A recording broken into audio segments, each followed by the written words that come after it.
conciencia. En los elementos del tipo penal nos quedan. Aquí tenemos tenemos pizarra aquí. Sí, usted nos hizo entrar por Drive, creo. Sí, ¿no? Voy a revisar.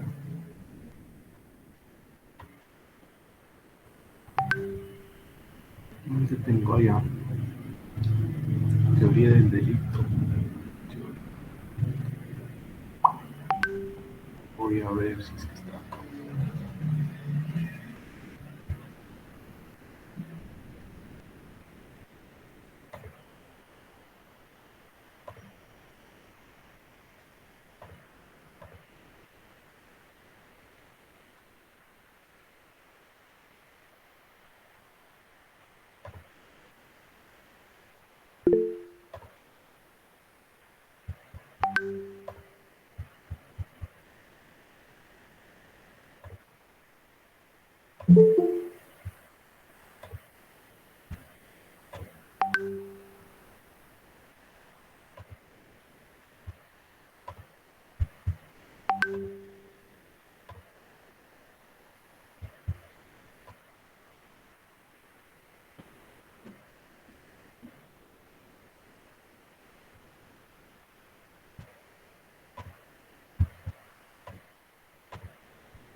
¿Sí ven la pizarra? No. Ah, tú has entrado con tu correo, ¿verdad? Y se puede visualizar, profesor, en el link que envió. Ah, ya entraron. Todavía está cargando los invitados. Ya, estoy en estado de inconsciencia, ¿no? Ausencia de acción. Y a ver dónde me ubico. Elementos, estamos en elementos objetivos del tipo penal. Y estamos viendo conducta. Para hablar de conducta, hay que saber cuándo no hay acción, ¿no? Cuándo no hay conducta. Recuerden ustedes que una de las máximas en el derecho penal es eh, no hay delito sin conducta. No hay un crimen sin conducta. Quiere decir que necesitamos una conducta realizada por el agente para imputar un delito. Esta conducta no solamente tiene connotación de acción, sino también de, ya lo hemos, ¿no? Entonces tiene que haber conducta para nosotros decir cuando no hay conducta, hay que... Y ahí tenemos fuerza física irresistible, movimientos reflejos, estados de inconsciencia. Hasta ahí creo que desarrollamos, ¿no? Ahora, hay otros elementos objetivos. Vamos a precisar. Un ratito. Voy a buscar mi material.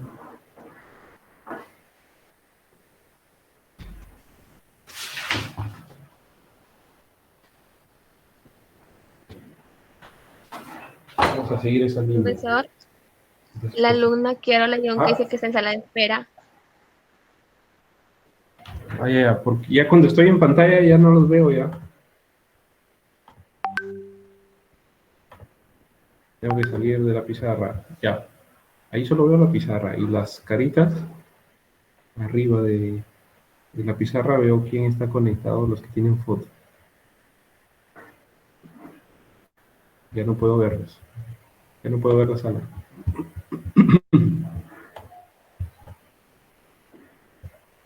Ya.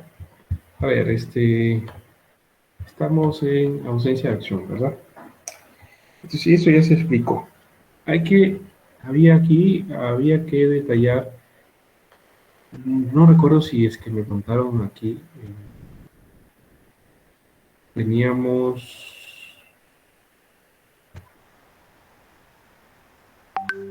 una persona, creo que me dijo que tomar alcohol, creo, aquí fue, no habrá sido en la otra clase. Dice estar en un estado de inconsciencia, entonces, si, si, por ejemplo, consume drogas o toma alcohol, podría ingresar a un estado de inconsciencia. Es sí, tal vez, ¿no? Porque hay que tener en cuenta algo adicional. Lo que se denomina como el actio libera in causa. Sí, me están escuchando, pues, Sí, muy bien, entonces, no vayan a pensar que dice, bueno, entonces, como hay fuerza irresistible, le digo a un amigo, mira, Cruz me cae chinche porque, no dirige bien, hasta ahora nos posterga un examen. Entonces, cuando veamos a Cruz y se abran nuevamente las aulas, me das un empujón, y como el empujón tiene ausencia de conducta, me das un empujón, entonces yo voy a hacer que no resisto tu empujón y empujo a Cruz, y Cruz va a caer desde el segundo piso. Es, es para fines académicos nada más. Eso puede decir, la persona puede pensar mal y decir,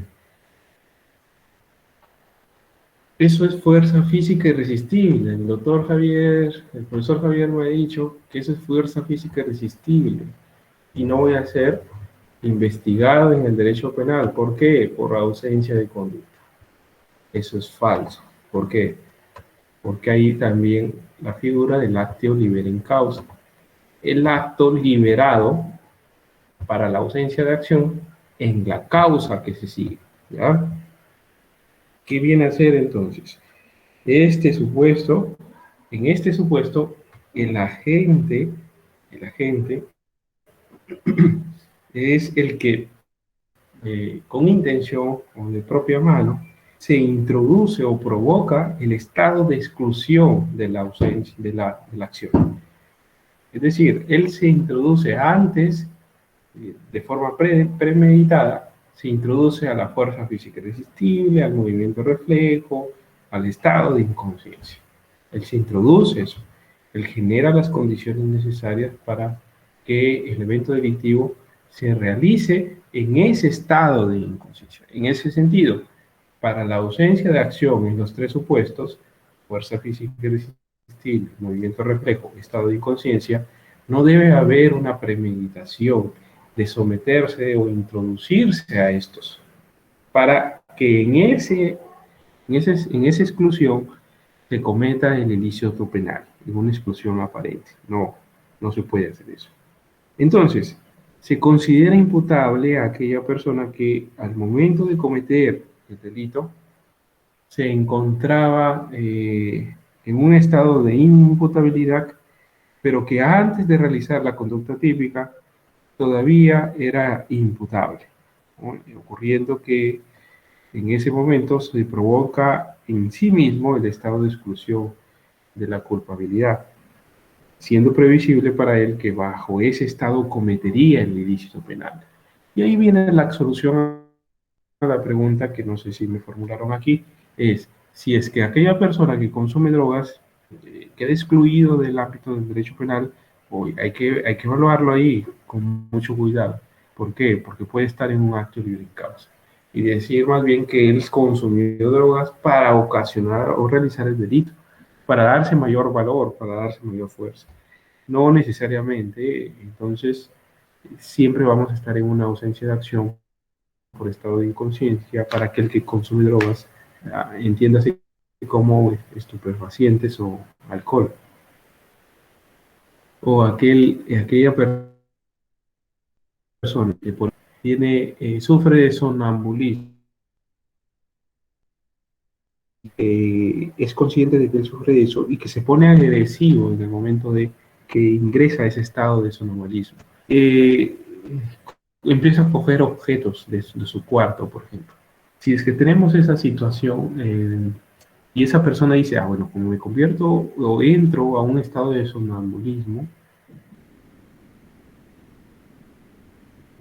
voy a dejar un machete, porque como empiezo a coger todos los objetos, voy a sacar todos los objetos y lo único que voy a dejar es un machete.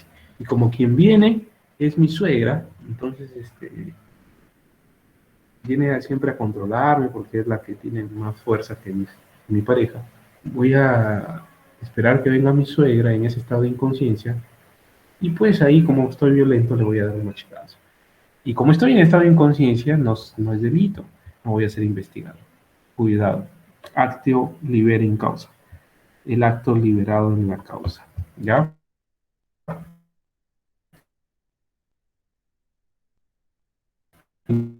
¿No?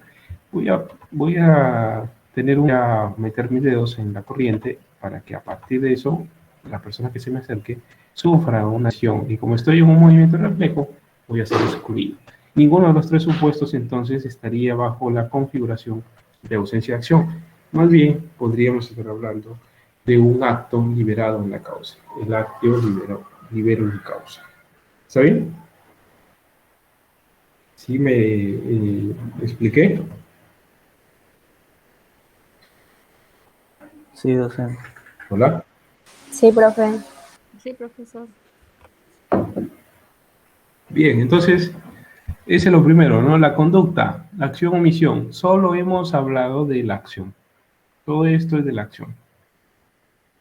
Ahora voy a irme a la omisión. Pero voy a ver cómo lo hago. Ahora le toca uy, el turno a la omisión. No tengo lápiz, no tengo mouse. Se me ha dañado. Entonces, vamos a bajar a la omisión. ¿Ya? Entonces, dejamos al acto libre en causa por acá. Voy a compartir esto. Hay que tener en cuenta, o hay que tener cuidado del acto libre en causa, ¿no?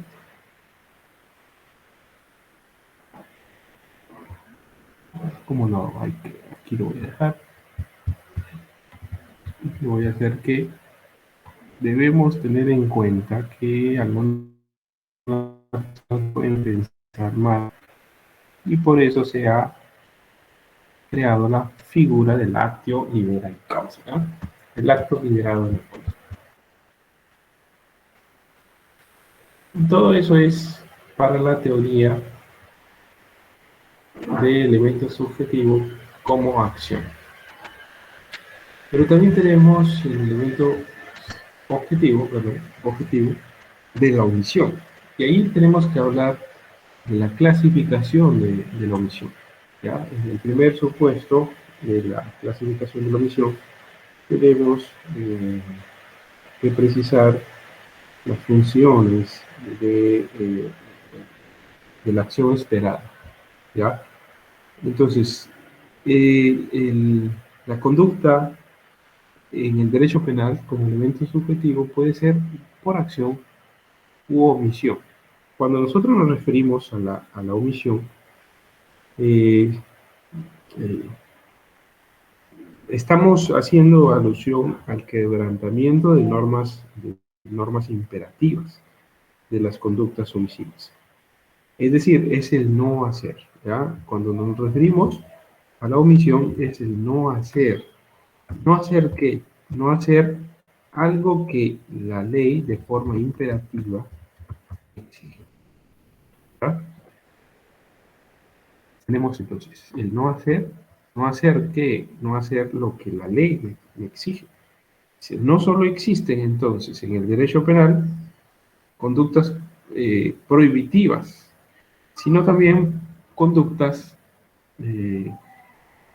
o normas imperativas. ¿Cómo podemos encontrar eso? Miren, debemos encontrar la norma a partir de la configuración del tipo penal.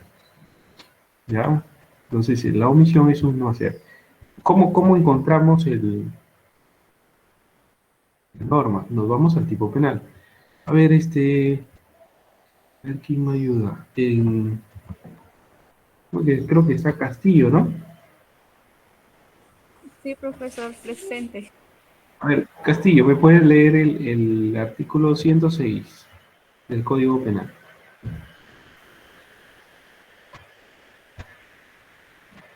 Es más difícil sin magos, aunque sea. 106 del Código Penal. Ya, profesor. Ya. ¿Qué me dice el 106, por favor? El artículo 106, que pertenece al título 1 de delitos contra la vida, del cuerpo y la salud, que dice homicidio simple, Sí, exacto. ¿Qué me dice el dice tipo que el que penal? mata a otro será reprimido con pena privativa de libertad, no menor de 6 ni mayor de 20 años. Ya. De ese tipo penal podemos inferir la, el- la norma. ¿Cuál es la norma ahí, Castillo? ¿Qué es lo que me exige el derecho penal ahí? No matar. Bien, esa es la norma, ¿sí o no? No matar. Eso es lo que te dice. En el fondo te dice eso. En el trasfondo del tipo penal encontramos la norma. Señora norma nos dice, no mates. En el 106 nos dice, no mates. Esta norma es imperativa o prohibitiva, Castillo. Castillo. Hola. Yo digo que es jurisdictiva. Es imperativa o prohibitiva. Elige de las dos y argumenta por qué.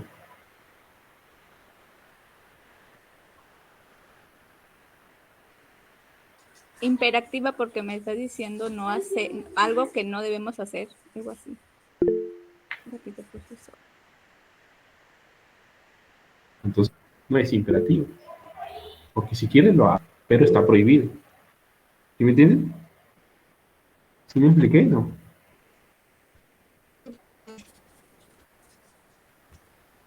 Si quieres, hazlo,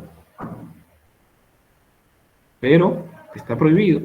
Y si lo haces, tendrás la consecuencia jurídica. La consecuencia jurídica es la pena detallada para ese delito. Entonces, y cuando nosotros tenemos esa connotación, dice no matar, ahí hay que identificar y vincularlo. Y que la conducta, cuando tenemos una norma prohibitiva en el tipo penal, entonces, fácil, la conducta va a ser por acción. Ser por acción. ¿Ya? ¿Y si me expliqué este Castillo? Sí, ¿O profesor. no? Gracias. Sí, ya lo Dime entendí. más.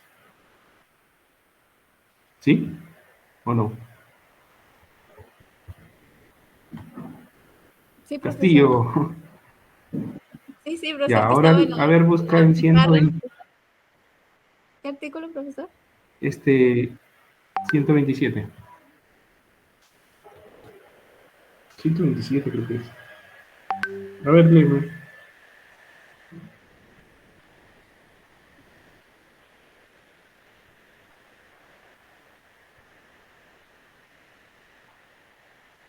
El artículo 127 nos habla sobre la omisión de auxilio a persona en peligro o abuso a la autoridad. ¿Ese? ¿Puedes leerlo? Ya. Dice que el que encuentra a un herido o a cualquier otra persona en estado de gravedad o inminente peligro y omite prestarle auxilio inmediato, pudiendo hacerlo sin riesgo propio o de tercero, o se abstiene de dar aviso a la autoridad, será reprimido con pena privativa de libertad no mayor de Ya. un Hasta año ahí o nada con más. 30 y 120 días de multa. Hasta ahí nada más. A ver, si es que la norma, tú lograste sacar la norma en el tipo penal anterior de forma correcta, ¿no? Es no matar. Ahora dime cuál es la norma en este último tipo penal que has leído. ¿Cuál sería la norma ahí en el 127? Dar aviso a la autoridad o algo así. Ya. Dice, dar aviso. Sí, hay varios supuestos, ¿no? ¿El primero cuál es? Vuelve a leer el supuesto hecho. Ya, nos dice, el que encuentra a un herido o a cualquier otra persona en estado de grave o inminente peligro y omite prestarle auxilio inmediato. Ahí hay una primera. Omite ¿Prestado prestarle cómo? auxilio. Segundo, segundo, Nos dice, pudiendo sigue hacerlo leyendo. sin riesgo propio o de tercero, o se abstiene de dar aviso a la autoridad. ¿Ahí sería otro, profesor? Claro. El otro, ¿qué nos dice? Será reprimido con pena privativa de libertad no mayor de un año. Pues, siempre la norma la vamos a ubicar en el supuesto de hecho, ¿ya? Sí, en introducciones se enseñan cuáles son las partes de las normas penales, o de la norma penal, ¿no? O de la norma en general. Nexo, consecuencia, ¿verdad? En el supuesto de hecho encontramos, vamos a poder captar la norma de trasfondo, al menos en el derecho penal, ¿ya? Entonces, aquí tú nos has dicho, hay dos, dices, ¿no? El primero es prestar auxilio y el segundo es dar aviso. Cualquiera de las dos, esas son las normas. Estamos obligados, siempre que no implique un riesgo y siempre que podemos hacerlo, estamos obligados a prestar auxilio o dar aviso, ¿verdad? Sí, profesor. Esta norma nos prohíbe o nos exige algo.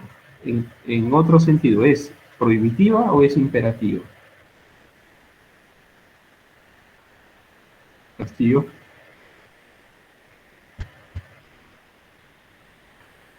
¿Estás? Sí, profesor, no te estoy viendo porque primero nos dice que debemos prestarle auxilio. Es como que si fuera es como si fuera una exigencia o que debemos ayudar, pero al mismo tiempo también debemos digamos, darle aviso a las autoridades. Es exigiva. Hay dos supuestos. Dos supuestos. Ya por eso dos normas en ese. Basta que una infrinjas para que se configure. Prestar auxilio o dar aviso. ¿Pero qué es? ¿Una exigencia o es una prohibición? ¿Una exigencia? Una exigencia. Así de simple, vamos a detallar. Si es una prohibición, entonces el elemento subjetivo de conducta va a ser por acción. ¿Ya? Si es una prohibición, la norma va a ser por acción. Si es una norma imperativa, una exigencia, entonces se configura el tipo penal mediante conducta por omisión. ¿Estamos de acuerdo? ¿Estamos claros ahí? ¿Estoy claro? Sí, profesor, por mi parte sí. Muy bien, ¿ya? Entonces, para saber cuándo es por omisión o cuándo es por acción, podemos hacer este ejercicio, el ejercicio de identificación de la norma que se encuentra en el fondo del tipo penal, ¿ya? ¿Saben? Si identificamos la norma del tipo penal que se transgrede con la conducta, vamos a saber si es que la exigencia de configuración de la conducta va a ser por acción u omisión. Será por acción aquellas normas prohibitivas que se encuentran en el trasfondo. Será por omisión aquellas que son imperativas. Prestar auxilio es una exigencia, es un imperativo legal. Presta auxilio, ayuda o da aviso. Si es una imperativa, será por omisión. ¿Cuándo se configura el tipo penal? Cuando omites prestar auxilio. ¿Cuándo se configura el tipo penal en, en, este, en el delito de matar? Cuando matas. Y cuando vulnera la norma prohibitiva que dice no matar.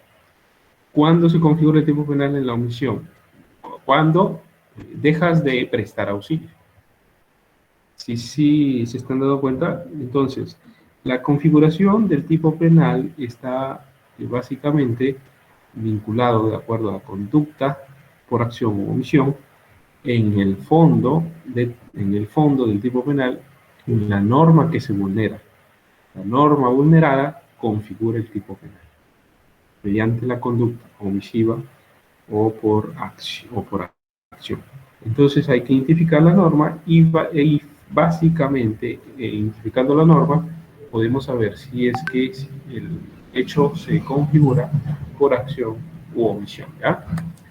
Prohibitivas serán por acción, imperativas serán por omisión. ¿Estamos claros hasta ahí? Sí, profesor. Sí, ¿Sí? profesor. Muy bien. Muchas gracias, Castillo. ¿Ya? Seguimos entonces. ¿Qué necesitamos ahí? Mire, Castillo nos ha leído un tipo penal por omisión. Necesitamos ver algo muy especial. Algo especial que se encuentra, que debemos tener en claro. Vamos a pasar, lamentablemente ya no me sirve en espacio. Vamos a pasar a otra, ¿ya? Y vamos a ver por omisión. Entonces seguimos con la omisión. Pero hay algo muy especial que nos ha leído ahí en ese tipo penal. Y nos dice, siempre que no genere la posibilidad de perjuicio para nosotros. Y eso nos hace pensar que en la figura delictiva de la omisión debe concurrir una situación especial, ¿ah? Porque eh, si no sería un caos en la sociedad. No todos estamos en la capacidad de responder a un auxilio, ¿no? En mi caso, por ejemplo, eh, yo no suelo ser muy, este, muy espontáneo para poder responder a una circunstancia imprevista, ¿ya? No todos tenemos esa misma capacidad. Hay otros que son bien pasivos y tranquilos para poder atender una circunstancia imprevisible, ¿no? Pero hay otros que no. Entonces la norma también ha previsto esa posibilidad y ha dicho que en cuestión de omisión se tiene que concurrir a un deber especial o específico, ¿ya? Y a una posición específica también. Entonces, la conducta delictiva por omisión se requiere el deber o posición de garante. Hay algo especial ahí, el deber o posición de garante. Porque no todos vamos a tener esa misma capacidad de responder a la exigencia de la norma. No todos. Entonces es más o menos que nos dice que debemos verificar este deber o posición de garante, ¿ya?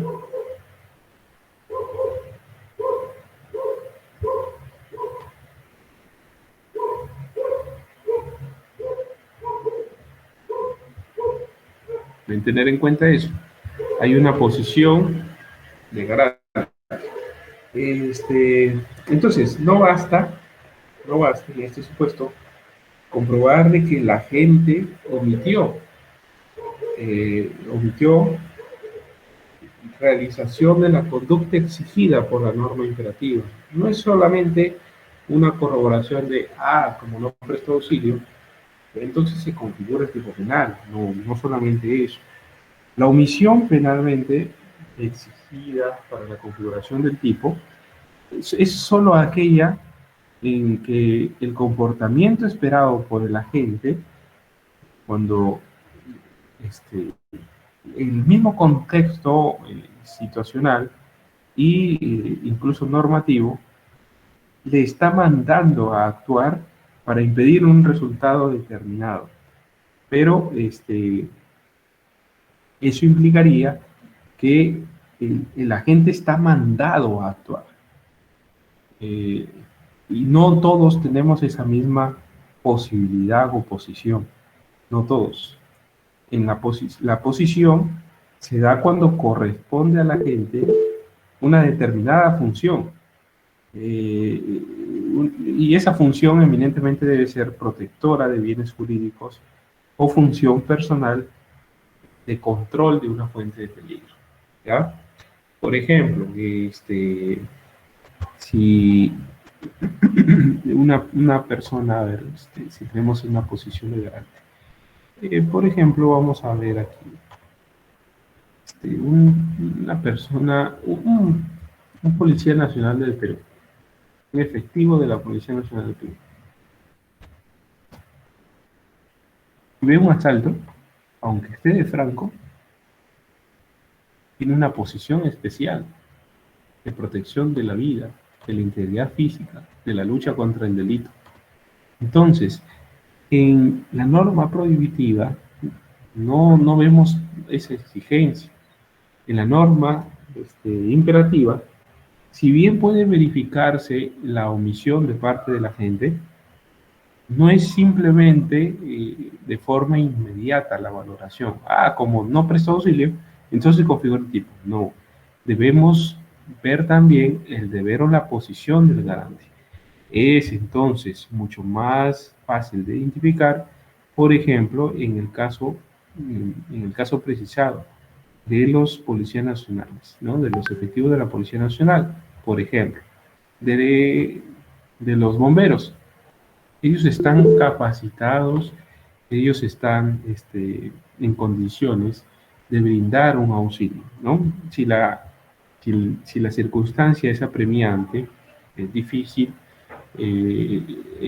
la condición especial o el deber y la posición especial de la gente les permite responder porque están capacitados para poder afrontar circunstancias como esa. No estaría capacitada una persona común y corriente en circunstancias muy apremiantes, ¿no? Entonces a una persona cualquiera no se le puede exigir que preste auxilio en una circunstancia específica muy apremiante, ¿no? También cola levantando mano.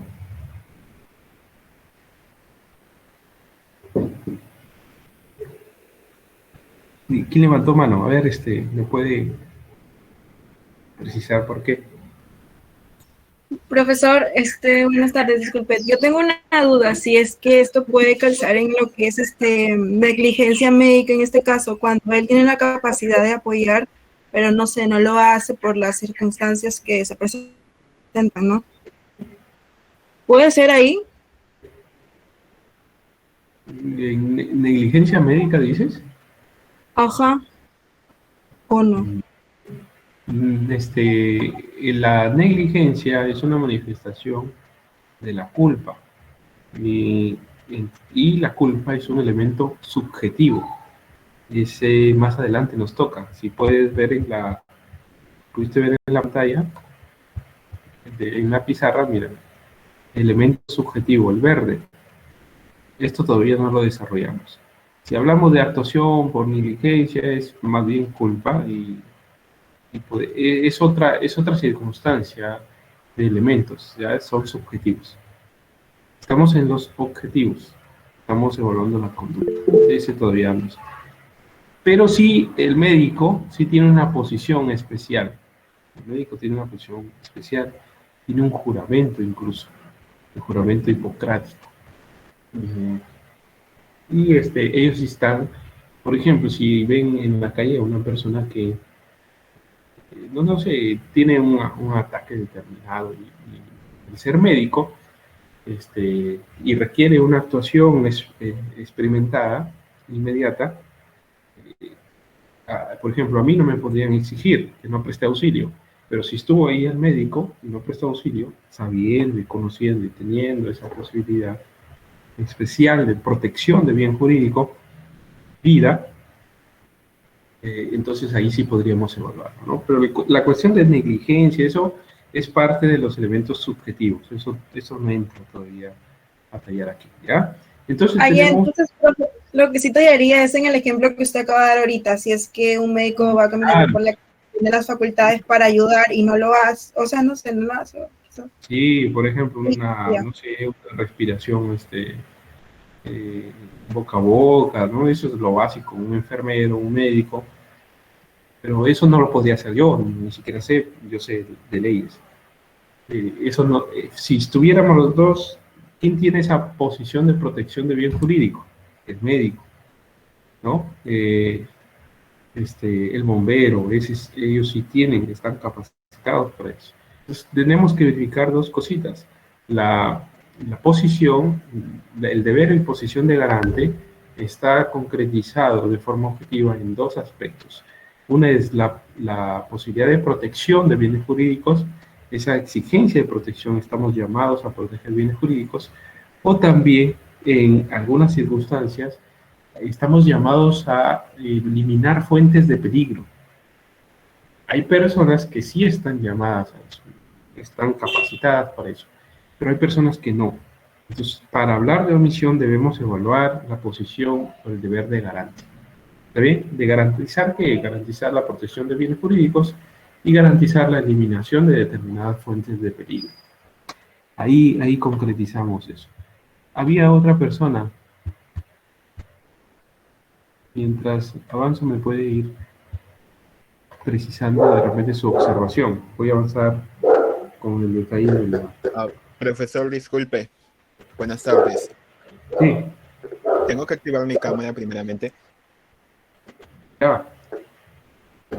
Está bien activo. Ok.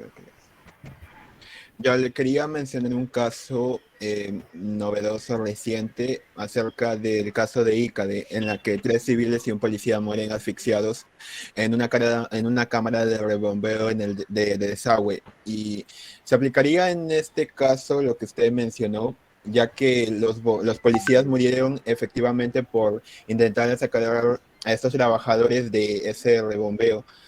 ¿Se aplicaría, suponiendo que estaría en riesgo la vida de estos efectivos? No capté eso, no capté el hecho.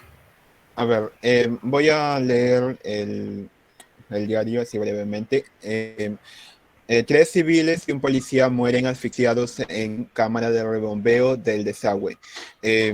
Otras 5 personas también fueron asfixiadas, fueron rescatadas vivas por los vecinos de la zona, policías y bomberos.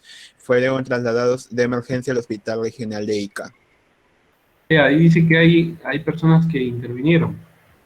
Sí, Ayudar. bomberos y policías.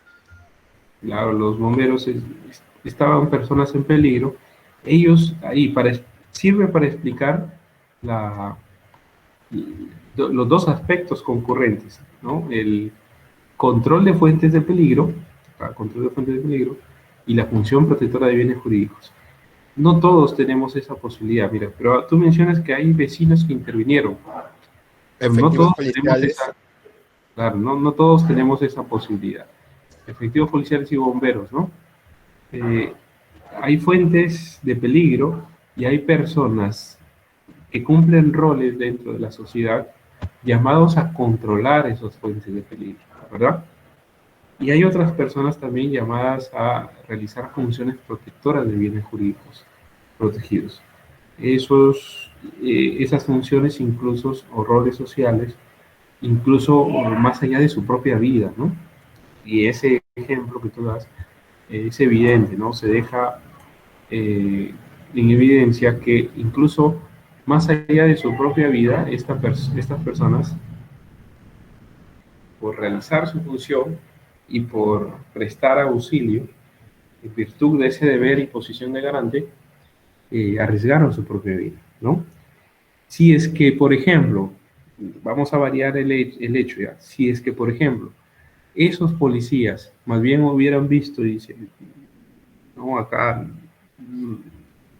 rechazan o simplemente no realizan el auxilio por el cual han sido llamados a prestar, eso hubiera configurado un tipo penal, el no realizar el auxilio. Más bien, ellos en virtud de ese deber o posición de garante han prestado el auxilio. Trajo como consecuencia su muerte, ¿no? Pero no hay configuración de tipo respecto de ellos. Respecto de la conducta realizada por ellos, más bien hicieron lo que las normas les exigen para que no se genere el tipo veneno. Ahora, respecto de su muerte, puede haber determinadas imputaciones. Hay que evaluar el caso concreto, las circunstancias, porque hay una muerte, ¿no? De parte de los efectivos policiales, y podría haber involucrados de repente en aquellas personas responsables del cuidado, la custodia, el mantenimiento de esos pozos, y haber entrado en esas circunstancias, ¿no? Puede ser que se identifique eso en agravio de los efectivos policiales. Pero eso sí nos permite identificar las dos posturas dentro de la posición de garante, ¿no?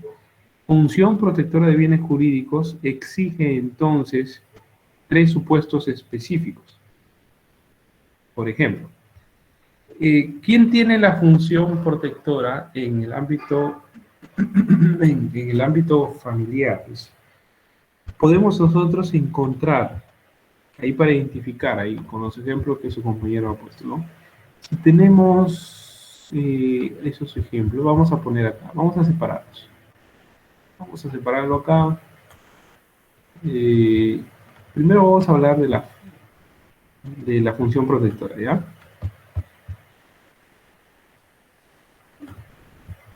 Por ejemplo, he escuchado hablar a ciertas personas, madres, que dicen que todavía siguen llamando a sus hijos que ya se casaron y que ya tienen hijos, y esas personas que ya son abuelas y que siguen todavía llamando a sus hijos. Uy, ¿has comido? ¿Cómo estás? Cuídate, no tomas cosas heladas, etcétera, etcétera, ¿no? Las madres tienen en esencia, por esencia natural, una vinculación de protección. Entonces, para la función protectora de bienes jurídicos, una de las primeras posibilidades que hay que evaluar es la estrecha vinculación familiar, ¿ya? Tenemos aquí una de las primeras, estrecha vinculación familiar. Es lógico, cuando encontramos una vinculación familiar, vamos ¿sí? ¿Puedo cambiar? Ya. Uno, estrecha vinculación familiar. Es lógico, ¿no? Y hay exigencias de funciones protectoras planteadas en el ámbito familiar básico. No necesitamos una norma que diga que efectivamente la madre debe cuidar a los hijos, ¿no? El padre debe cuidar y procurar la manutención de los hijos. Eso es consustancial a la misma estrechez de vinculación familiar. Entonces, una función protectora es que tiene que darle el alimento necesario a un bebé. Si no le da el alimento, eso configuraría una situación omisiva. Por una vinculación protectora. Tiene deber y protección o posición de garante por función protectora. La madre sí tiene una posición de garante, ¿ya? Entonces, esta vinculación familiar está objetivamente y doctrinalmente hablando, está basada en esa dependencia existencial entre las personas que tienen un tronco familiar en común. Eso está. Solamente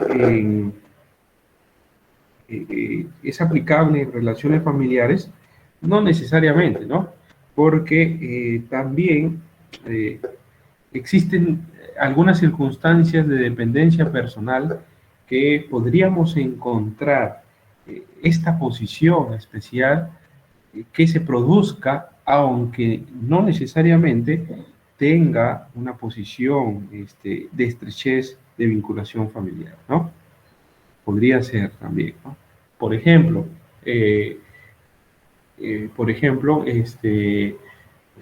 no tendría vínculo de parentesco a aquella persona que resulta ser el curador o resulta ser tutor. No necesariamente el padre es el tutor, puede ser una tercera persona que asume esa posición especial, que sin tener una vinculación familiar, tiene connotaciones muy similares o parecidas a la vinculación familiar.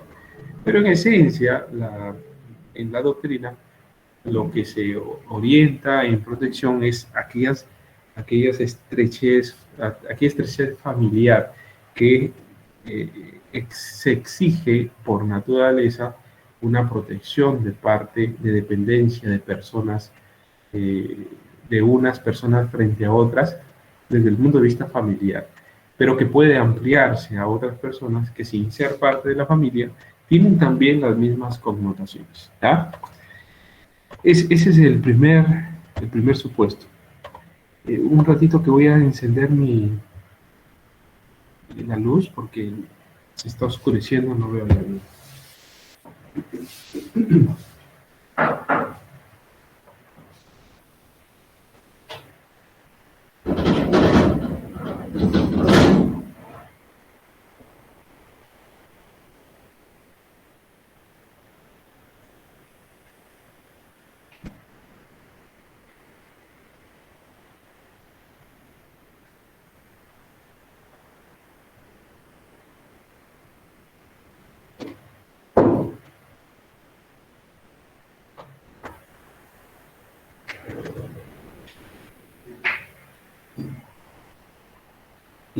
La otra posibilidad, vamos a ver, el otro supuesto que está precisado en la función protectora puede ser la comunidad de peligro, ¿ya?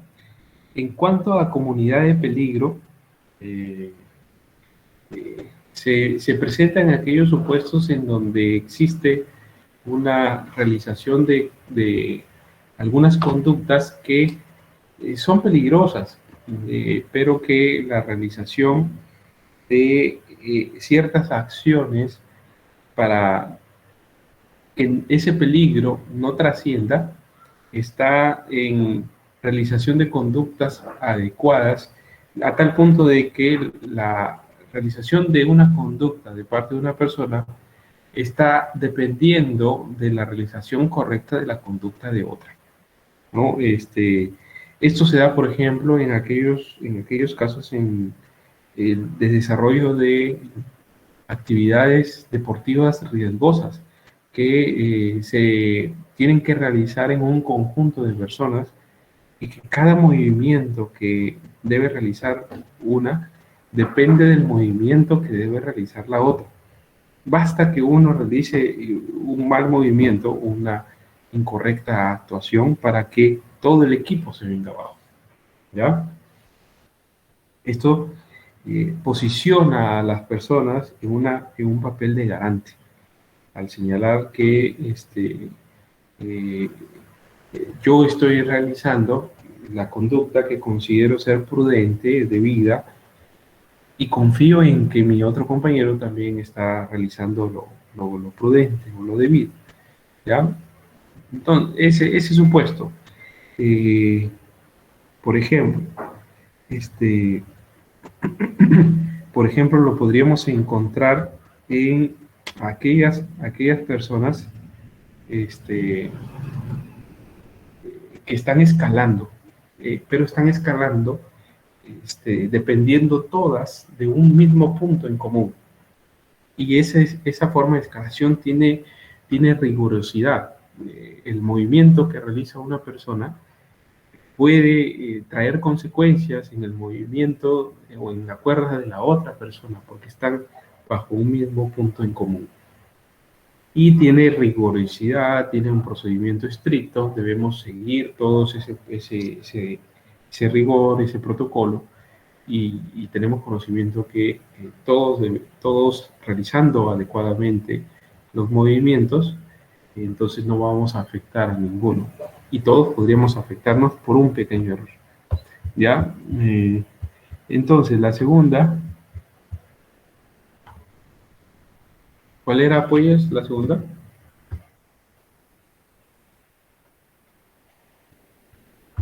Pues, hola. Sí, profesor, aquí estoy. Disculpe. Se me está saliendo y entrando cada rato. ¿Cuál era Ya. la segunda? ¿En cuál? ¿Me estás hablando de la estrecha vinculación o ya vamos al control de fuentes de Hoy peligro? vamos a la segunda. Ya. El segundo supuesto. Lo acabo de precisar. ¿Cuál es? Sería la comunidad de peligro. Comunidad de peligro, ¿ya? Sí. Todos los que están participando en la realización de una conducta, comparten un rol que está vinculado a un peligro y lo asumen así. Entonces todos confían en que todos van a realizar de forma correcta o adecuada la, la conducta debida o esperada, ¿ya? Tres, la tercera posibilidad es aquellos que asumen por convicción, por vocación, una determinada posición especial, ¿ya? Es en ese sentido la ausencia, no, perdón, la asunción voluntaria de funciones protectoras, ¿ya? Asunción voluntaria de funciones protectoras. Y ahí su compañera dijo, ¿no? Los médicos, hay un médico que tuvo una negligencia. Él tuvo una vocación, él tuvo la vocación de ser médico. Él decidió estudiar para medicina. Nadie le exigió, y si fue exigido, en el trayecto se convenció de que eso debió estudiar. Él asumió voluntariamente una función protectora de bienes jurídicos, específicamente la vida, la integridad física de las personas, ¿no? El hecho de cumplir ese rol de médico dentro de la sociedad le acepta voluntariamente asumir el rol de protección o de garante frente a la posibilidad de que una persona esté perdiendo la vida o esté también perdiendo parte de su cuerpo. Tiene esa posición de garante aquellos que asumen funciones protectoras de forma, de forma voluntaria. Ellas también tendrían esa posibilidad, ¿ya? Así que todas aquellas personas que asumen por vocación de forma expresa o tácita, asumen esa obligación de impedir esos resultados en virtud de una posición de protección de bienes jurídicos, tienen el tercer supuesto, asunción voluntaria de bienes, de funciones protectoras, ¿no? Esto, ahí está el bombero, ahí está el efectivo policial, ahí está el médico. El primer supuesto estarían los padres, estarían los parientes, estarían los que sin ser parientes, tutor, curador, asumen una posición. El docente en el desarrollo del aula, eso, asume una posición. Debe prestar auxilio inmediatamente si ve a un menor que se encuentra pasando una circunstancia especial, es lo primero que debe hacer. Asume esa posición de protección, ¿no? Las personas que realizan actividades riesgosas y que su actuación depende una de otra, asumen una posición por comunidad de peligro. Entonces ya tenemos esa primera exigencia desarrollada en las tres manifestaciones. Y después tenemos el control de fuentes de peligro, ¿ya? ¿Qué es lo que tenemos ahí? El deber de una fuente de control de una fuente de peligro, ¿no? Entonces, si hablamos de funciones protectoras de bienes jurídicos, también depende del control de determinadas fuentes de peligro, porque la obligación de vigilar esas fuentes de peligro debe concurrir para que la acción esperada, el deber o la posición de garante surta efecto. Entonces yo tengo la obligación de vigilar esa fuente de peligro para poder controlarla, si no, no concurriría el segundo aspecto. El factor decisivo se basa en que la gente entonces asuma un control de riesgo, ¿no? Que originara de repente mediante su conducta. Entonces, ¿qué es lo que necesitamos aquí? ¿Ya? Necesitamos comprender que puede haber una posibilidad, porque el Código Penal plantea situaciones en las que existe un deber genérico, ¿no? Que incumbe a la persona, como por ejemplo el que dio lectura a Castillo, ¿no? Castillo dice, el que encuentra un herido, dice, ¿no? Debe brindarle auxilio. Esa forma de redacción nos dice de forma genérica un deber, nos dice el que encuentra, no nos dice el médico, no nos dice el enfermero, no nos dice el policía, no, dice el que encuentra un herido, se está refiriéndose a cualquiera, ¿no? Así también plantea situaciones de un deber específico. ¿Pueden haber situaciones del deber específico? Sí, pueden haberlas, pero hay que tener en cuenta entonces, de acuerdo a la posibilidad o a la forma en cómo se esté planteando, puede ser que el tipo penal plantee la posibilidad de un deber genérico o un deber específico. Es decir, un deber que puede y debería cumplir cualquier ciudadano, y un deber que puede y debe cumplir una persona que tenga condiciones específicas, ¿ya? Y ahí vamos a ver, el tipo penal. A ver, ¿quién? A ver, Manrique.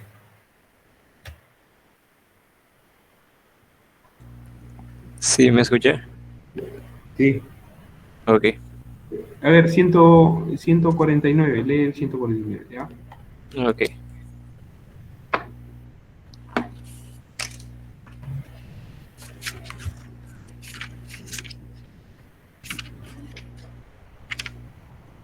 Ya, incumplimiento de obligación alimentaria, ¿verdad? Sí, ¿qué dice ahí? Ya dice, el que omite cumplir su obligación de prestar los alimentos que establece una resolución judicial será reprimido con pena privativa de libertad no mayor de 3 años o con prestación de servicio comunitario de 20 a 52 jornadas sin perjuicio de cumplir el mandato judicial. Si el Bien. agente...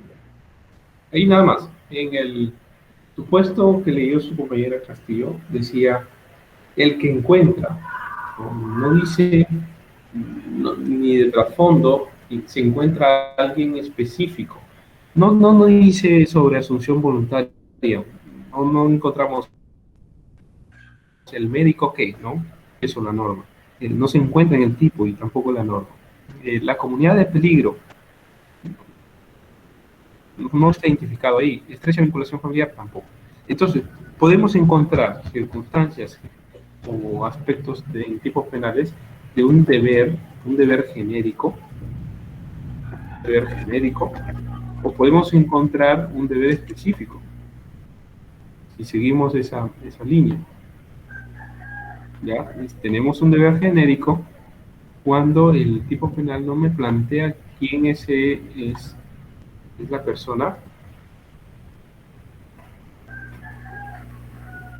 forma específica que debe brindar ese deber, que tiene que realizar ese deber. Pero hay otros tipos penales que sí me van a decir a mí un deber específico. En el caso concreto que tú has podido revisar, ¿quién tendría ese deber específico? Ya, el padre en este caso. En, Solo el en- padre, ¿verdad? ajá, sí, sería un deber específico. En el otro, en el anterior tipo penal, 127, dice el que encuentra un herido. Un deber ¿Ahí quién general. podría ser? Cualquier ciudadano, sin importar Cualquier cualquier ciudadano, peculiaridad. ¿verdad? Entonces, hay tipos penales que me exigen a mí la omisión de un deber específico y otros la omisión de un deber genérico. Y hay que evaluar las funciones protectoras, ¿no? El control de riesgo, entonces, podríamos concretizarlo en quién es el sujeto que está llamado a controlar esa posibilidad riesgosa, quién está obligado de vigilar ese control o de vigilar esa fuente de peligro. El hecho de que la persona no pueda alimentarse o el menor no puede alimentarse, el llamado para vigilar esa fuente de peligro es el papá. Por eso es que el tipo penal dice el que omite prestar alimento, ¿no? ¿Quién es el llamado? ¿Quién tiene el deber? El deber de los padres, brindar el alimento, ¿verdad? Ese es el llamado para controlar la fuente de peligro. ¿Qué implicaría esto? Implica que uno debe tener conocimiento, uno debe tener conocimiento de la situación generadora del peligro, del deber de actuar. Es decir, yo tengo conocimiento que al ser padre debo procurar los alimentos de mi hijo. Conocimiento de la situación generadora del deber de actuar. Segundo aspecto, conocimiento de las circunstancias que fundamentan la posibilidad de obrar. Es decir, primero, yo conozco que debo actuar así. Segundo, yo tengo la posibilidad de actuar así, ¿verdad? Y tercero, el conocimiento de que si al menos ha sido indiferente respecto a la producción de resultados. Bueno, yo conozco que debo darle alimentos a mis hijos. Tengo la posibilidad de dar alimentos, pero no le doy y soy indiferente a lo que le pase. Ahí podemos hablar de la vulneración del control de fuentes de peligro y consecuentemente de la vulneración de los deberes que se ha especificado en el tipo penal, ¿ya? Entonces debe concurrir estos aspectos. Estamos en esa misma línea. ¿Sí se logró captar, Enrique? Sí, sí, por mi parte sí, normal. Entonces ya tenemos esa posibilidad, ¿ya? Tenemos esa posibilidad. Que en los elementos objetivos, que conducta, estrictamente hablando de conducta, tenemos entonces la acción y la omisión. En cuanto a la acción, no hay mayor detalle respecto a la clasificación. Sin embargo, en cuanto a omisión, sí podemos hablar. En cuanto a acción, no necesariamente tenemos una clasificación. En cuanto a omisión, sí debemos hacer una clasificación. Y vamos a explicar el por qué. Entonces, tenemos en ese sentido,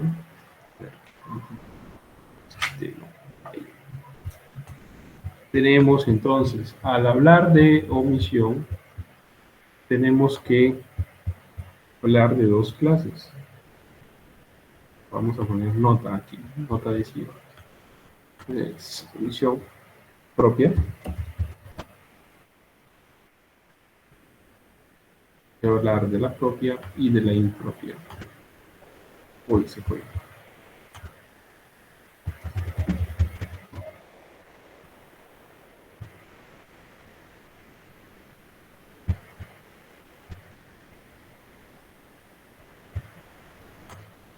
Vamos a identificar cuando nos encontramos con una y con otra. Propia e impropia. Ya estamos aquí. Entonces, vamos a poner omisión.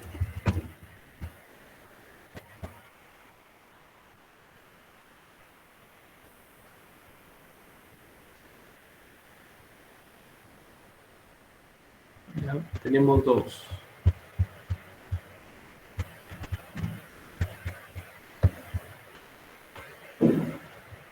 Propia, impropia. Aquí sí podemos clasificarlas. Cuando hablamos de una omisión bajo las circunstancias de denominación propia, estamos ante una omisión propia cuando la conducta de no hacer, ¿no? La conducta de no hacer ordena en el supuesto fáctico, ordena la realización de una conducta. Así como lo habíamos precisado en el detalle de encontrar la norma nos dice presta auxilio o da aviso. Es una conducta imperativa, o es una norma imperativa. Para vulnerar la norma, el tipo penal solo se configura vulnerando la norma. Para vulnerar la norma, debo yo dejar de hacer esa conducta, dejar de ser, omitir esa conducta. Cuando yo tengo la proposición en la norma de la exigencia de una orden de realizar una conducta, podríamos hablar de la omisión propia. Entonces, la omisión propia es aquella en la que de la misma norma de trasfondo en el tipo penal surge una exigencia de realización de una conducta que finalmente no se hace. Entonces, hay una situación típica, hay la ausencia de una acción determinada exigida por la situación típica y existe la capacidad de realizarla. ¿Ya? Tres supuestos básicos. Hay una situación típica, hay una acción, hay una ausencia de acción determinada y hay la capacidad de realizarla. ¿Ya? Esa es la propia. Cuando de la misma regulación que tenemos en el derecho penal, de la misma regulación, me exige una conducta, exige realizar una conducta. Ese es, exige. Hay una situación.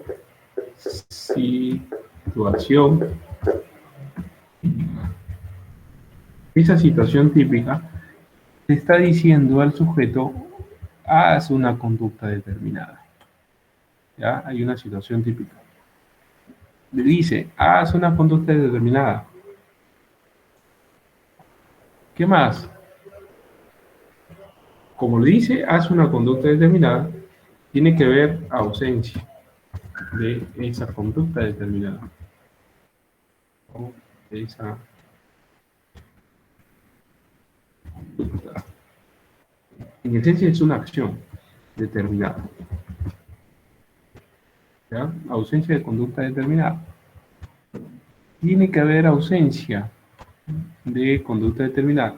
Y tiene que haber además la posibilidad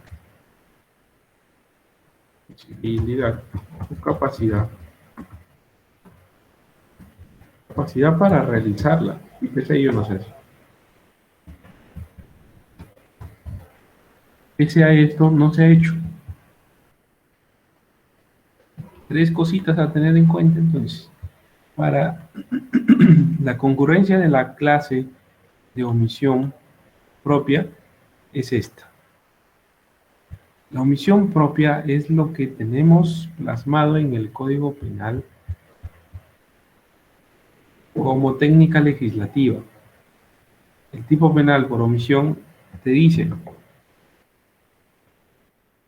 el que omite prestar, el que no presta auxilio, el que así te habla, ¿ya? Se necesita la concurrencia de estas tres situaciones, ¿no? De estos tres elementos. La omisión impropia, por lo contrario, la omisión impropia la omisión impropia es la configuración de la conducta omisiva por una equiparación que se puede realizar mediante un juicio y por planteamiento de la misma norma. ¿Ya? Vamos a ver quién me puede acompañar con esto. El artículo 13 del Código Penal. ¿Quién me lee el artículo 13? Profesor, omisión impropia. Sí, a ver, Tello, léeme por favor, ayúdame.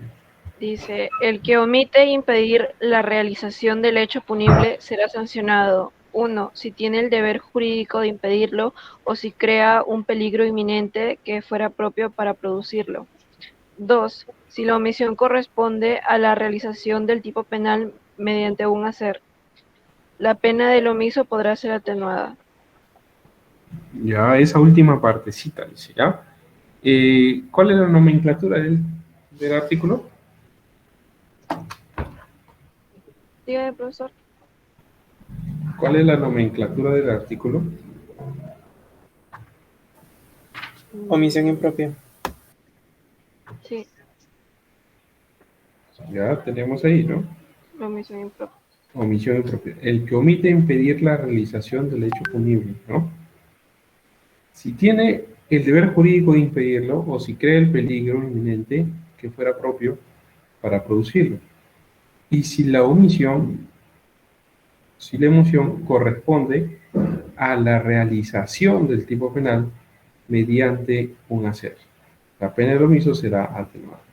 Si la omisión corresponde a la realización del tipo penal mediante un hacer. ¿Y cómo vamos a ver si la omisión corresponde a la realización mediante un hacer? ¿Cómo es que se suscita eso? Ahí nos está diciendo, si la propia es, hay una norma que nos dice, haz esto. Además, no hacemos lo que la norma nos dice. Y además tenemos la capacidad para hacerlo.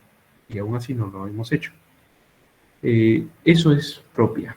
Impropia es equipararla, dice. Es equipararla. Entonces, en el tipo de omisión impropia, el comportamiento omisivo no se menciona expresamente en el tipo penal. Y en consecuencia no se encuentra una situación típica de realizar una conducta determinada. No. Sino, lo que vamos a encontrar en el tipo penal es expresamente en este tipo penal no es un comportamiento omisivo. No va a decir el que omite, sino vamos a encontrar una conducta.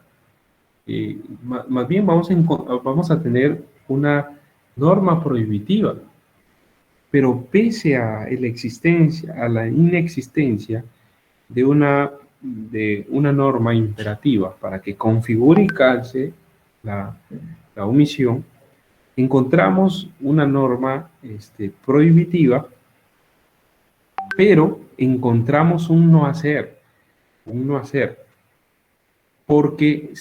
y lo que se hace para configurarlo como omisión es utilizar el sentido común, que se considera como un equivalente para que se configure desde un tipo de vista valorativo, para que se configure la omisión.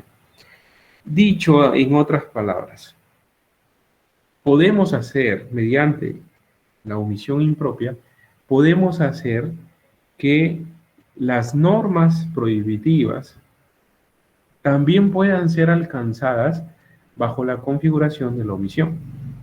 Podemos hacer eso.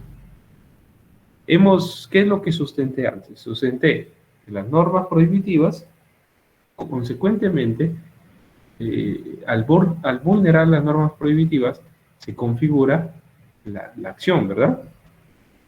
O será una conducta mediante acción. Y las normas imperativas tendrá como consecuencia una conducta omisiva, ¿verdad? Pero esta clasificación, ahí les dije, ¿por qué no se da eso en conducta? En conducta por acción. No hay mayor problema, porque toda norma prohibitiva será mediante acción. No puede ser una norma prohibitiva vulnerada por una omisión. No podría. No podría una norma prohibitiva vulnerada para que se configure por acción, solamente será mediante acción. Pero una circunstancia omisiva sí podría configurarse cuando la norma es prohibitiva, aún así puede configurarse. ¿Por qué? Porque si la norma me dice no matar, yo puedo pensar erróneamente, puedo decir, como el docente me ha dicho a mí que solamente yo configuro el tipo penal cuando mato por acción, yo puedo pensar y decir, pero ¿qué tal si mato por omisión? Aunque no existe en el derecho penal un tipo penal que me diga una norma imperativa que me diga mata a alguien. No, eso no me va a decir, ningún tipo penal me va a decir eso. Entonces yo voy a decir, como el docente me dijo que solo se puede matar mediante acción, yo voy a hacer variar esa figura como delincuente. Voy a decir, voy a matar por omisión. Y matando por omisión, me libro de la investigación y me libro de una sanción penal, porque solamente la norma prohibitiva puede ser vulnerada por acción. Y aquí viene la figura de la clasificación de la omisión. Y ahí nace la figura de la omisión impropia. Porque la omisión impropia es un equivalente. Hacemos un juicio de equivalencia y decimos, es posible matar omitiendo. Y se denomina también la comisión por omisión. Ahí nace. La omisión impropia entonces sería cometer una conducta o cometer omitiendo para que se configure una acción. ¿Ya? Entonces, hacemos una equivalencia de la omisión en relación a la conducta por acción. Le ponemos en equivalencia. Tú omitiste, es verdad, en el terreno fáctico omitiste, pero tu omisión es valorada como una acción y se convierte la omisión en una acción que vulnera la norma prohibitiva y en consecuencia configura el tipo penal por equivalencia. Y ahí hablamos de la comisión por omisión. Podemos entonces, omitiendo, configurar el tipo penal aunque la norma sea también en un sentido prohibitivo. Podemos hacer omisión impropia. Y ahí nace la clasificación, omisión impropia. Y ahí tenemos otra estructura que exige. Porque, ¿qué es lo que encontramos ahí? Relación causal entre la omisión y el resultado producido. Ahí lo que más bien debemos buscar es una relación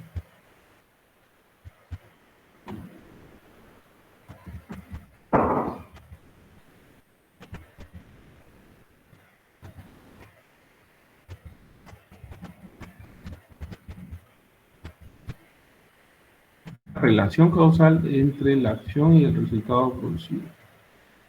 ¿Ya? No, perdón, es la omisión. Estamos hablando de omisión.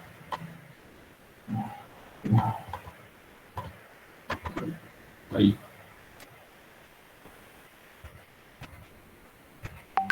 Resultado. Porque yo omití una conducta, pues no hice nada, pero el resultado se dio.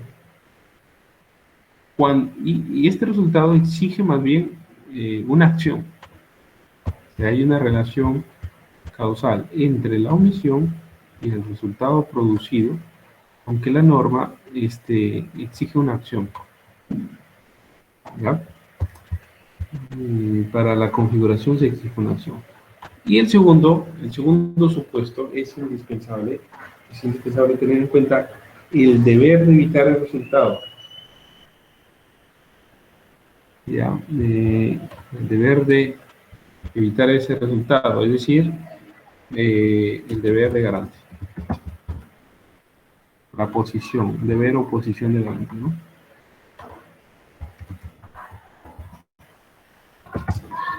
¿Está bien? ¿Qué tenemos entonces aquí que verificar? Esto, relación causal entre la omisión y el resultado producido y la posición de garante por equivalencia de la norma. Y esa es la clasificación. Profesor, Sí. disculpe, ¿podría poner un ejemplo de omisión impropia para que quede más claro? Primero dime si has entendido, porque si no has Bueno, entendido, he repito. entendido en lo mínimo que es, bueno, que cuando un no hacer se convierte en una acción concreta que conlleva una consecuencia penada. Es así como lo he entendido. A ver, vamos a repetir ahí, ¿ya? Vamos a repetir. Profesor. Sí, García. Yo más o menos lo entendí la comisión impropia como Prenda que su cámara cuando, no sé, el internet está fallando. es que está oscuro y está que falla el internet. No te has bañado, ¿ya ves? Ya, le iba a decir que yo entendí la comisión impropia, que es cuando necesariamente tienes que realizar una acción para que suceda una omisión. Más o menos así, cuando lo comparó con comisión por omisión. ¿No? Es al revés. Al revés. Sí, yo omitiendo realizo una acción por equivalencia. Por eso es Por- que mi compañero creo que está pidiendo el ejemplo como para comprender. Ya, está bien, eso vamos a ver. A ver, yo soy yo soy efectivo policial. A ver. Si yo soy efectivo policial y tengo posición de garante, ¿verdad? Eso ya lo hemos explicado. ¿Tengo deber y posición de garante en efectivo policial? Sí. Yo he puesto en asunción de esa misma posición. Yo he querido asumir esa posición. Pero en el supuesto que les mencioné, a ver, el supuesto inicial para entender en la conducta, aquí ven el 106 y 127. Yo les dije al inicio, para entrar ya a hablar de la omisión, recapitulando la acción. Los tipos penales tienen normas de trasfondo, ¿no? La norma de trasfondo me va a determinar a mí cuándo nos encontramos en acción y cuándo nos encontramos en omisión. El tipo penal 106, Alexandra, ¿cuál era la norma? Lee mi pizarra. No matar. No matar. Entonces, el no matar, ¿cómo vulnero la norma yo? Habla, amigo. Sin miedo. Matando. Matando. ¿Verdad? Y el matar es una acción. No es una omisión, ¿verdad? Matar, acción. La acción de matar. ¿Ya? Entonces, cuando hay normas prohibitivas, solo vulnerando la norma configuro el tipo. La norma me dice no matar. El tipo penal me dice el que mata a otro. La norma no matar. ¿Qué es lo que requiero en el mundo real? En el mundo real requiero que alguien mate. Es decir, que alguien realice una acción. ¿Verdad? En la omisión no sucede eso. En la omisión sucede lo contrario. La norma debe ser imperativa. Es decir, hay una exigencia de realización de algo. ¿Qué me dice el 127, Alexandra? Alexandra. Prestar auxilio. Dar aviso. Prestar auxilio. Hay una exigencia de realización.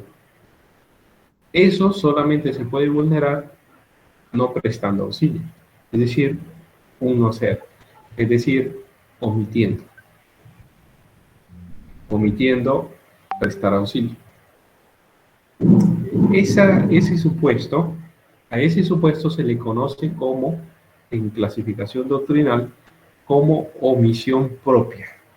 La propia es cuando la norma me exige a mí realizar una conducta por naturaleza imperativa, una exigencia, y yo no la hago. Esa es omisión propia. Esa es la original, la clásica, la común. Pero pensando en esta posibilidad, quizá la doctrina ha dicho, pueden haber algunos que se la quieran dar de vivos. Yo lo veo así. Algunos vivazos y van a decir, pero mira, solamente puedo yo configurar el homicidio, yo podría configurarlo solamente actuando, haciendo una acción, o realizando una acción, que es matar. ¿Y qué tal si mato, pero no haciendo nada? ¿Cómo es eso que vas a poder matar sin hacer nada? Sí, puedo matar sin hacer nada. Y entonces, no haciendo nada, ya no podría vulnerar el no matar, porque la norma prohibitiva exige para su vulneración una acción, no una omisión. Entonces, en el derecho penal se han puesto a pensar y han dicho, entonces es necesario traer una clasificación de la omisión. Y ponemos omisión impropia. ¿Por qué? Porque vamos a equiparar la omisión, la vamos a equiparar en el terreno como una acción. ¿Por qué? Porque esta persona no dejó de hacer algo, pero su dejar de hacer es equiparable al hacer. Y como se equipara al hacer, vulnera el no matar y configura el tipo penal de homicidio. ¿Sí me expliqué? Doctrinalmente, ¿me expliqué o no? Para pasar al terreno del ejemplo. Sí, profe. Sí, Teyo. Profesor, bueno, según lo que entendí, usted está diciendo que se tiene que hacer una omisión y a través de ella se llega a un tipo penal que está prohibido. ¿Algo así? Sí, más bien, mediante la omisión impropia, llevo esa omisión, la llevo frente a un tipo de norma prohibitiva y no de norma imperativa, porque lo natural es que la omisión sea puesta frente a una norma imperativa, no con una exigencia. Pero pueden haber algunos que se aprovechen de esa situación fáctica y digan, no, entonces dejo de hacer, pero dejo de hacer y mato. Entonces la doctrina ha dicho, no, la segunda clasificación debe ser omisión impropia. Y la omisión impropia es comisión por omisión, porque vulneré una norma prohibitiva. Profesor, ¿podría darle un ejemplo para ver si está bien? Hacia ahí estamos, ¿no? Vamos a ver un ejemplo en equiparación. Y ahí les decía, ¿no? Sí. A ver, vamos a plantearnos exageradamente como para que se entienda, ¿no? Quizá alguno va a prestar o hasta broma. A ver, si vamos a tener la posibilidad, le decía, un efectivo policial está en pleno patrullaje y tiene esa posición de garante, ¿no? Debe brindar seguridad a las personas. Y vamos a suponerlo en el caso de que se encuentra justo en una calle altamente insegura, pero justo ve vamos a ponerlo ahí, ve al peor enemigo de su vida, alguien que desde la primaria siempre fue su rival. Hasta las novias le quitó, las enamoradas se las quitó. Siempre fue su rival, incluso en los exámenes le sacaba mucha pica cuando obtenía mayores notas. Entonces siempre se llevaron a muerte.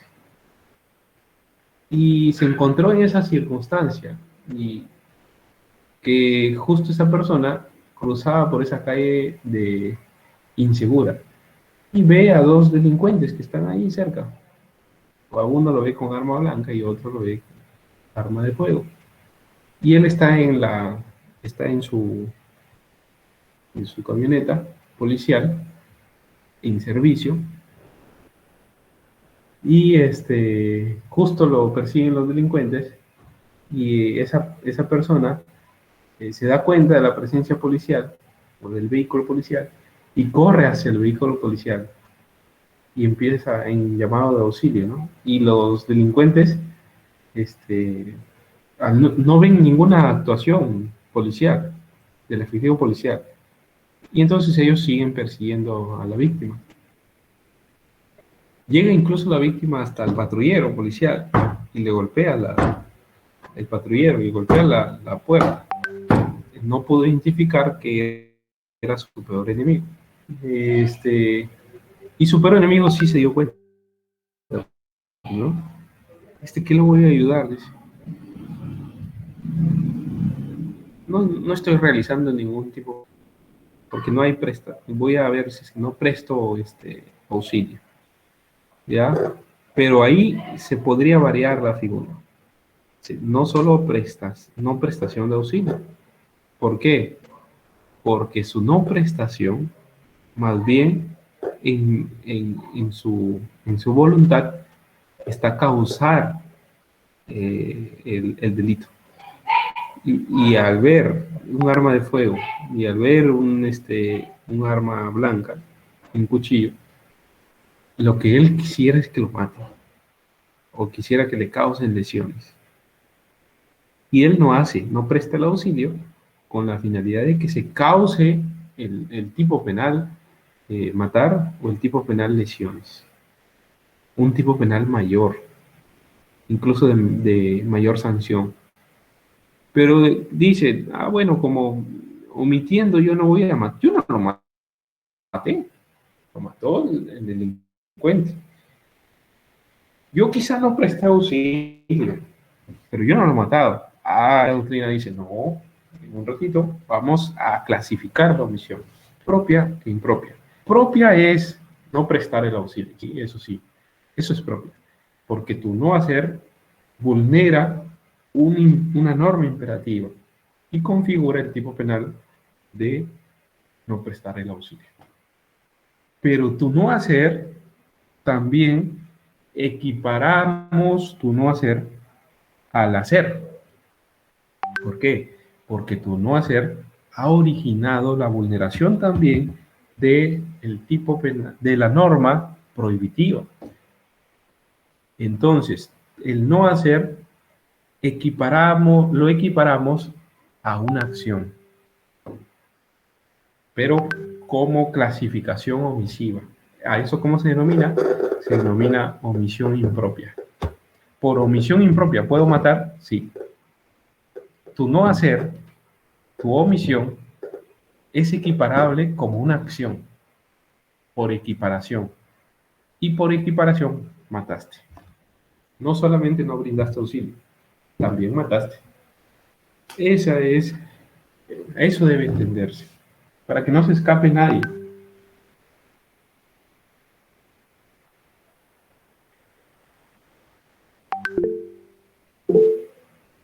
Sí, Darío. En pocas palabras se podría decir que hablando de omisión impropia nos referimos a la vulneración de una norma omisiva, equivale a la vulneración de una norma prohibitiva, si no me equivoco. Repíteme.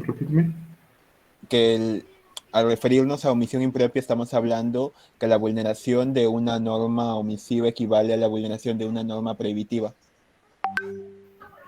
Claro, eso es Esa es la equiparación de fondos, de valoración, ¿sí? Y ahí tiene que verse, por eso tiene que verse, que él pudo evitar ese resultado, ¿no? Pero no lo hizo, no lo hizo.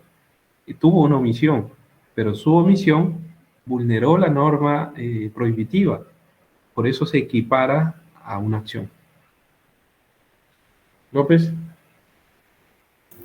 Sí, profesor, entonces la omisión impropia, lo que he entendido yo respecto a su ejemplo es que es cuando se configura el sujeto activo y se encuentra en una posición, se podría decir, de garante, con respecto a lo que es el bien jurídico, entendido como el deber de realizar acciones de salvamento y protección para evitar su lesión o puesta en peligro. O sea, por ejemplo, si los policías o bomberos no prestan el auxilio que deberían de dar a la población. Ya, esa es propia. Claro. Esa es propia. Ya, por eso ahí en la propia hay esos tres requisitos que hemos detallado. Hay una situación determinada que nos exige realizar una conducta.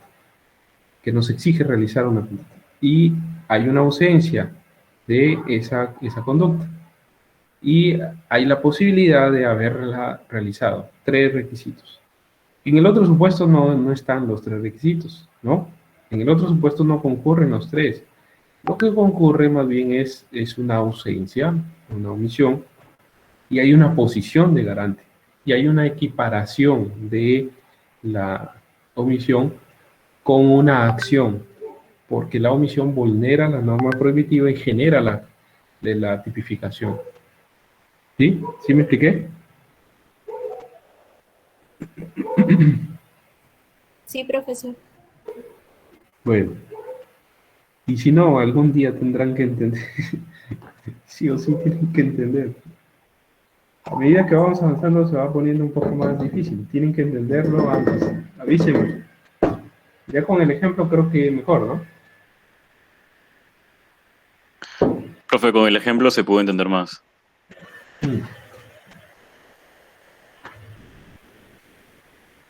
Sí, a veces el ejemplo es vital.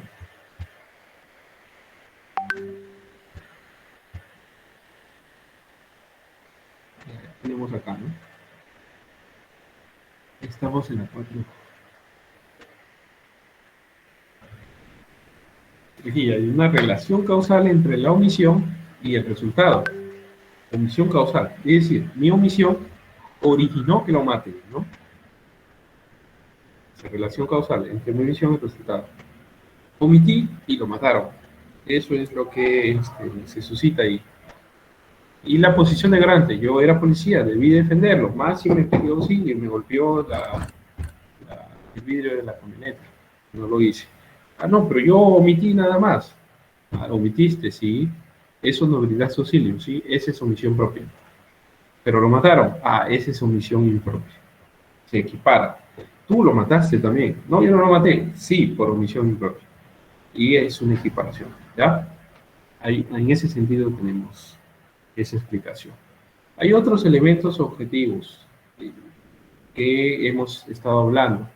Ahí decía, protege la vida, la integridad, elemento objetivo, bien jurídico protegido. El bien jurídico protegido es un elemento objetivo. Entonces tenemos conducta, tenemos bienes jurídicos protegidos. La técnica legislativa es agrupar conductas delictivas sobre determinados bienes jurídicos protegidos en determinadas capítulos, así vamos identificando. Ahí ustedes pueden ver, a ver, en su código penal, revisen en su código penal el 106, en la parte de arriba que dice, y ubiquen después, ¿qué tenemos? ¿Qué bienes jurídicos tenemos ahí? A ver, ya nos queda tiempo, ¿no?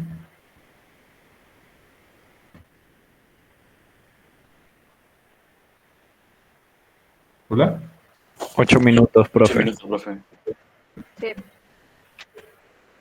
Tan rápido pasó. Es que la clase estuvo interesante, pero... Estuvo interesante. No explicó nada, creo yo. Yo no he sentido que explica. Tan rápido pasó esto. ¿Cuántas hojas hice? Media, 2 hojas y media nada más. 2 horas media. Bien, entonces voy a cerrar esto. Ya cerré. Y vamos a tener que tomar la asistencia porque ya se acaba.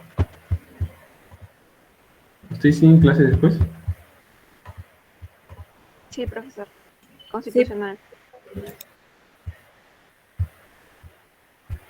Bien, entonces, Cruz, ayúdame con la asistencia. Ya poco a poco avanzaremos, pues.